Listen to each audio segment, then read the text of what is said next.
The Byford Dolphin diving chamber accident. On November 5, 1983, a team of saturation divers was working aboard the Byford Dolphin drilling rig in the North Sea. After completing a routine dive, 4 divers returned to a sealed, pressurized chamber where they would begin a slow decompression process. Everything appeared normal until a critical mistake was made. Before the chamber had been safely depressurized, a technician accidentally released the diving bell from the system. The enormous pressure inside escaped almost instantly. The confined steel chamber became a deadly trap as the explosive decompression killed the divers before they had any chance to react. Investigators later determined that human error and inadequate safety mechanisms allowed the fatal mistake to occur. Following the disaster, offshore diving procedures were overhauled, and new safety interlocks were introduced to prevent another catastrophic decompression accident. Floyd Collins, Sand Cave. On January 30th, 1925, experienced cave explorer Floyd Collins entered Sand Cave near Cave City, Kentucky, hoping to discover a new tourist attraction. As he crawled through a narrow limestone passage nearly 150 feet underground, a loose rock suddenly broke free from the ceiling and crushed his left leg, pinning him inside a passage barely wide enough for his shoulders. Rescuers reached Collins, but the confined space allowed only one person to crawl to him at a time. While engineers dug a rescue shaft from above, unstable ground repeatedly collapsed, delaying the operation. Trapped in the cold and darkness for more than 2 weeks, Collins gradually grew weaker before dying just days before rescuers reached him. The tragedy became one of America's first major media-covered rescue attempts and led to significant improvements in cave rescue techniques, leaving Floyd Collins as one of history's most well-known victims of underground entrapment. Neil Moss, Peak Cavern. On March 22, 1959, 20-year-old university student Neil Moss entered Peak Cavern in Derbyshire, England, as part of a caving expedition. While descending the newly discovered vertical fissure, a large rock shifted beneath him, trapping the rope ladder inside the narrow shaft. Moss was left wedged deep underground with almost no room to move. Rescuers worked around the clock, drilling through solid limestone in hopes of reaching him from another direction, but the tight passage prevented anyone from getting close enough to free him. As hours passed, oxygen levels fell while carbon dioxide built up inside the confined space, slowly weakening him. After nearly 2 days of rescue attempts, Neil Moss died before rescuers could reach him.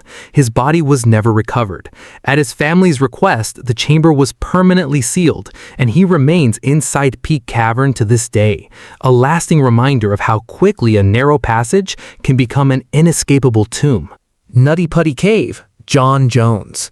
On November 24, 2009, 26-year-old medical student John Jones entered Nutty Putty Cave in Utah with friends and family during a Thanksgiving outing. While searching for a narrow passage, Jones mistakenly crawled headfirst into an unexplored crevice barely wider than his body.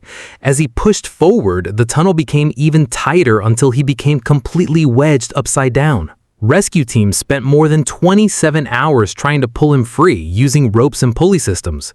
At one point, they managed to move him several inches before an anchor failed, sending him back into the same position.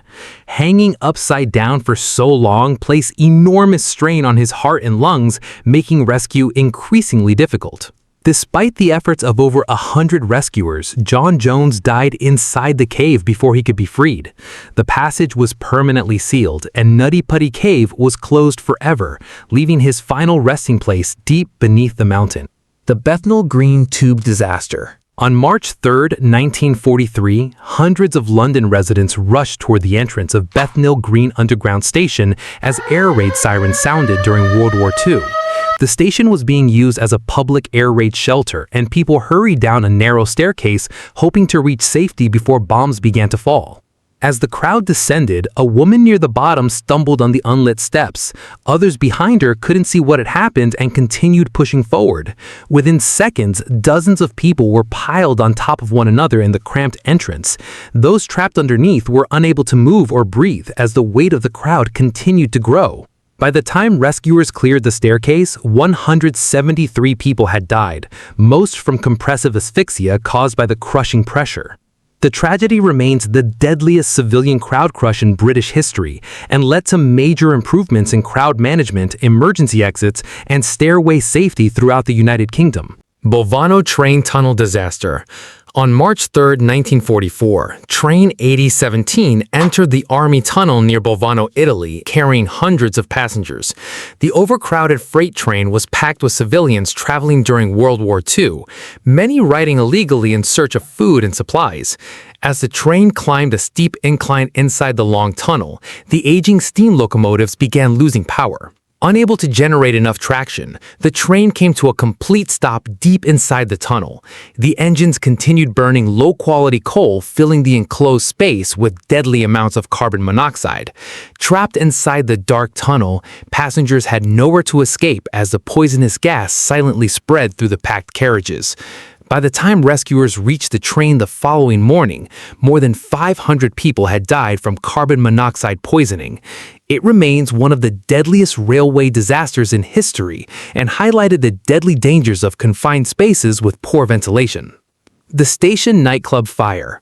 On February 20th, 2003, more than 460 people packed into the station nightclub in West Warwick, Rhode Island for a rock concert.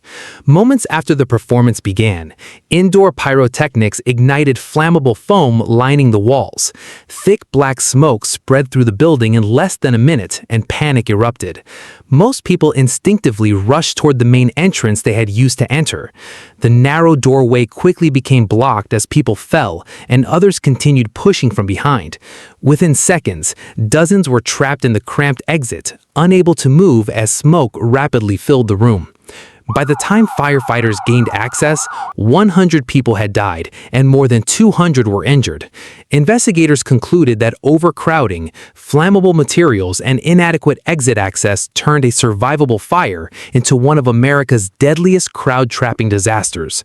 The tragedy led to stricter fire safety codes and occupancy regulations across the United States. The Nam Talu Cave Flash Flood. On October 13, 2007, a group of tourists entered Nam Talu Cave in southern Thailand during the rainy season. Although the weather near the entrance appeared calm, heavy rainfall had already fallen in the mountains feeding the cave system. As the group ventured deeper through the narrow passages, water levels began rising without warning. Within minutes, a powerful flash flood surged through the cave, filling the confined tunnels and cutting off every escape route. Several people managed to climb onto higher ledges, but others were trapped by the rapidly rising water. The flooded passages left almost no airspace, turning the cave into a deadly maze. By the time rescue teams reached the victims, 8 people had drowned, with only one tourist surviving by waiting on a narrow ledge for more than 16 hours. The disaster led Thai authorities to enforce seasonal cave closures, highlighting how quickly confined underground spaces can become fatal during flash floods. The Schroeder's Pants Cave Rescue. On February 13, 1965, 23-year-old caver James Mitchell entered Schroeder's Pants Cave in New York with 2 fellow explorers. After reaching a deep chamber, Mitchell began descending an 80-foot vertical shaft using a rope. Halfway down, he became trapped beneath an icy waterfall that poured freezing water directly onto him, leaving him unable to climb up or descend any farther. His companions struggled to pull him to safety, but quickly realized they couldn't move him. Rescue teams from across the United States rushed to the cave and spent 3 days attempting to recover him. The narrow shaft, freezing temperatures, and constant flow of water made every rescue attempt more difficult. Mitchell eventually died from hypothermia while still suspended in his harness. Shortly afterward, part of the cave collapsed, making further recovery attempts too dangerous. His body was left inside, and the entrance was permanently sealed, marking one of the earliest large-scale cave rescue operations in American history. John Jones' Nutty Putty Cave. On November 24, 2009, 26-year-old medical student John Jones entered Utah's Nutty Putty Cave with friends during a Thanksgiving trip. Hoping to explore a narrow passage known as the Birth Canal, he accidentally crawled into an unmapped crevice that became progressively tighter. Unable to reverse his position, Jones became wedged upside down more than 400 feet inside the cave. Over the next 27 hours, more than 100 rescuers fought to save him. Using ropes, pulleys, and anchors, they managed to lift him several inches before a critical anchor suddenly failed, dropping him back into the same position. Hanging upside down for so long placed immense strain on his heart and severely restricted his breathing, making survival increasingly unlikely. Despite every effort, John Jones died before rescuers could free him. Recovering his body was considered too dangerous, and the passage was permanently sealed. Today, Nutty Putty Cave remains closed forever, with John Jones resting inside, a heartbreaking reminder of how a space barely wider than a human body became one of history's most infamous claustrophobic tragedies.